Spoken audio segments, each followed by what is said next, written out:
श्रम मंत्री संतोष कुमार राजधानी दिल्ली आए। इस दौरान उन्होंने बिहार में रोजगार, दिल्ली चुनाव समेत दूसरे कई मुद्दों पर अपने विचार रखे। भारत एक्सप्रेस के संवाददाता प्रशांत त्यागी ने उनसे इस पर खास बातचीत की। सुनिए। नमस्कार, स्वागत है आपका भारत एक्सप्रेस की खास पेशकश में। इस पेशकश में हमारे साथ हैं बिहार के श्रम मंत्री संतोष कुमार सिंह। सर, स्वागत करना चाहूंगा आपका भारत एक्सप्रेस में। सबसे पहले तो आप दिल्ली आए हैं और मुलाकात आपकी केंद्रीय श्रम मंत्री से हुई है। क्या कुछ चर्चा इस बैठक के अंदर रही? क्या महत्वपूर्ण बिंदु उन्होंने रखे और क्या कुछ आपने अपने बारे में, अपने राज्य के बारे में बताया? माननीय मंत्री भारत सरकार मनसुख मांडविया जी के नेतृत्व में कल बैठक हुई। सेमिनार 2 दिन का है, आज भी है, कल भी था।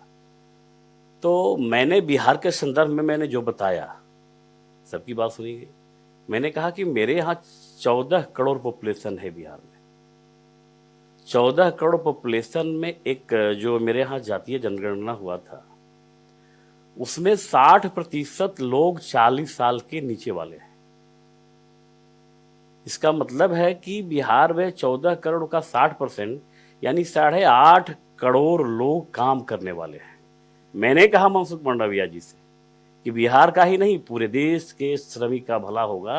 1 नेशन 1 लेबर कार्ड लेके आइए और जब एक बार और एक portal, pan India portal type का एक पोर्टल लॉन्च करिए, जिस पोर्टल पे पूरे देश के बच्चे अपना रजिस्ट्रेशन कराएंगे, चाहे वो रोजगार के लिए, नियोजन के लिए हो और चाहे श्रमिक के लिए। सौभाग्य की बात है और मैं बधाई भी देता हूँ आदरणीय भारत सरकार के मंत्री आदरणीय मनसुख मांडविया जी को कि जिन्होंने स्वीकार किया कि बिल्कुल ये सही बात है। और कई प्रदेशों के मुख्यमंत्री, कई प्रदेशों के मंत्री भी, जो लेबर मिनिस्टर आए थे, वो लोग भी स्वीकार किए।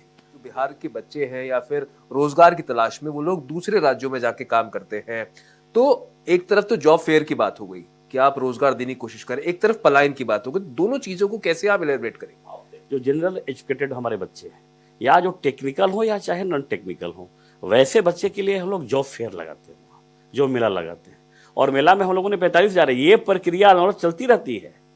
ऐसे कई लाखों बच्चों को आगे टारगेट है कि चुनाव के पहले हम लोग 1 लाख बच्चों को हम अपने विभाग से, श्रम विभाग से 1 लाख बच्चों को नौकरी हम लोग प्लेसमेंट कर पाएंगे, का मुहैया हम लोग कराने जा रहे हैं।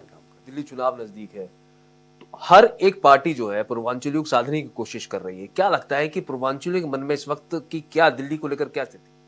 भारत के लोग अब मोदी जी के विजन में, एनडीए का जो गवर्नमेंट है उसके विजन में लोग भरोसा कर रहे हैं। हमें पूरा भरोसा है कि इस बार के असेंबली चुनाव में दिल्ली में सब एनडीए के साथ रहेंगे और एनडीए की पूर्ण बहुमत की सरकार बनेगी। दिल्ली चुनाव के बाद बिहार चुनाव नजदीक है, अक्टूबर नवंबर में मेरे हिसाब से विधानसभा चुनाव होने हैं। कितने तैयार आप लोग हैं इस वक्त, और क्या नीतीश कुमार के ही चेहरे पे आप लोग चुनाव लड़ने जा रहे हैं, चुनावी मैदान में उतरेंगे? बिल्कुल, माननीय प्रधानमंत्री जी ने कहा है कि अगला विधानसभा का चुनाव भी हम माननीय मुख्यमंत्री आदरणीय नीतीश कुमार के नेतृत्व में ही लड़ेंगे। वही मेरे चेहरा रहेंगे एनडीए घटक दल के। 225 सीट इस बार एनडीए गठबंधन के पक्ष में आएगी और पूर्ण बहुमत के साथ रिकॉर्ड ब्रेक होगा इस बार बिहार का। इससे भी आप आश्वस्त थे कि इस बार इधर उधर नहीं होगा, नीतीश कुमार जी आप ही के साथ रहेंगे? क्योंकि बीच में अभी भी हाल फिलहाल में चर्चा शुरू हो गई थी कि कुछ पाला बदला जा सकता है या फिर एक बार फिर नीतीश कुमार पलटी मार सकते हैं। माननीय मुख्यमंत्री कई सार्वजनिक सभाओं में हमेशा कहते रहते हैं कि बाप रे बाप, हम तो गए थे कि बिहार का विकास करने के लिए, लेकिन मैंने जब गया तो ये सब गड़बड़ करने लगा। अब हम जीवन में इस सब के साथ नहीं जाएंगे। बिहार की जनता और कभी, आज ही नहीं, अब कभी लालू जी के साथ जाने वाली नहीं है। ठीक है सर, बहुत बहुत शुक्रिया आपका। तो ये थे संतोष कुमार सिंह, जिन्होंने तमाम चीजों पर अपनी राय रखी है और आश्वस्त है कि 2025 में भी एनडीए की पूर्ण बहुमत का एक बड़ा मैंडेट से सरकार बनने जा रही है और ऐसी कोशिश सरकार की है कि आने वाले सालों में इतना रोजगार बिहार में दे कि जिससे किसी भी बच्चे को पलायन करने की जरूरत ना पड़े।